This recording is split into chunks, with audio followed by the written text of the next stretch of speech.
तो hello friends, आज हम बात करेंगे 13 ऐसे इंपॉर्टेंट क्वेश्चन आंसर्स जो कि आपको स्कैफोल्डिंग से रिलेटेड है। ये प्रैक्टिकली पूछा गया है और इंटरव्यू में आपके लिए बहुत ही हेल्पफुल हो सकता है। तो चलिए सबसे पहले स्टार्ट करते हैं क्वेश्चन नंबर 1 से। तो क्वेश्चन नंबर 1 आपसे पूछ सकता है स्कैफोल्डिंग में सोल बोर्ड का साइज कितना होता है। तो आपको बोल देना है 450 mm into 250 mm into 35 mm, ये होता है साइज जो कि आप फिगर में देख सकते हैं। क्वेश्चन नंबर 2 आपसे पूछ सकता है स्कैफोल्डिंग में मैक्सिमम बे लेंथ कितना होता है, जो कि आपको फिगर में आप बताया गया है। लाइट ड्यूटी के लिए आपको बता देना है 2 मीटर और हेवी ड्यूटी के लिए जो है 1.8 मीटर होता है। तो चलिए थर्ड नंबर क्वेश्चन हम देखते हैं। थर्ड नंबर क्वेश्चन में पूछ सकता है कि स्कैफोल्डिंग में बेस प्लेट का साइज कितना होता है। तो आप आंसर ऐसे दे सकते हो 150 mm into 150 mm into 6 mm। ठीक है, तो चलिए नेक्स्ट क्वेश्चन की तरफ बढ़ते हैं, क्वेश्चन नंबर 4 की तरफ। आपसे पूछ सकता है दो स्कैफोल्डिंग पोस्ट को हॉरिजॉन्टली कनेक्ट करने के लिए कौन सा कंपोनेंट इस्तेमाल होता है। तो आपका आंसर होना चाहिए सर लेजर। ठीक है, जैसा कि आप फिगर में देख सकते हैं।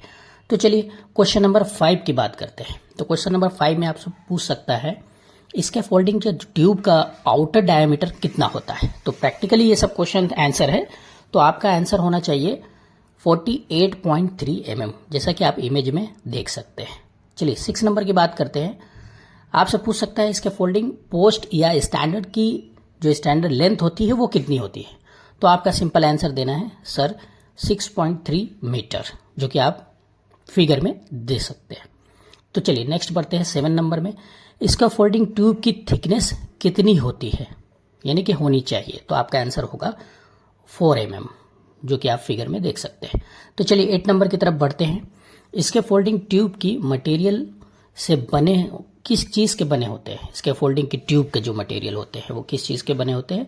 तो आपका आंसर होना चाहिए गैल्वनाइज्ड स्टील होता है वो। ठीक है, जो कि आप फिगर में देख सकते हैं। तो चलिए 9 नंबर में आपसे पूछ सकता है स्कैफोल्डिंग को ज़्यादा स्टेबिलिटी देने के लिए कौन सा कॉम्पोनेंट इस्तेमाल होते हैं।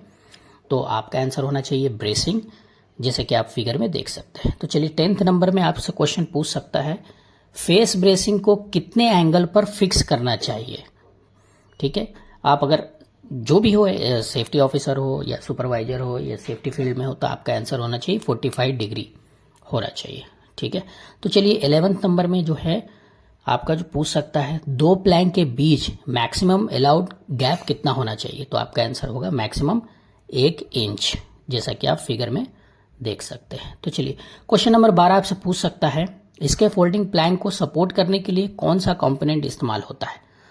तो आपका जो है आंसर होना चाहिए ट्रेजम, जैसा कि आप फिगर में देख सकते हैं। तो लास्ट जो आप इस वीडियो का जो लास्ट क्वेश्चन है वो 13 नंबर यानी कि 13 नंबर, स्कैफोल्डिंग में वॉकवे और प्लेटफॉर्म की मिनिमम विड्थ कितनी होनी चाहिए। तो आपका आंसर होना चाहिए मिनिमम 18 इंच। तो दोस्तों ये टोटल 13 क्वेश्चन एंड आंसर आपके बीच में मैं लाया हूँ। आप वीडियो को शेयर कीजिए, सब्सक्राइब कीजिए, चैनल को सब्सक्राइब कीजिए। तो आज के लिए इतना ही, धन्यवाद।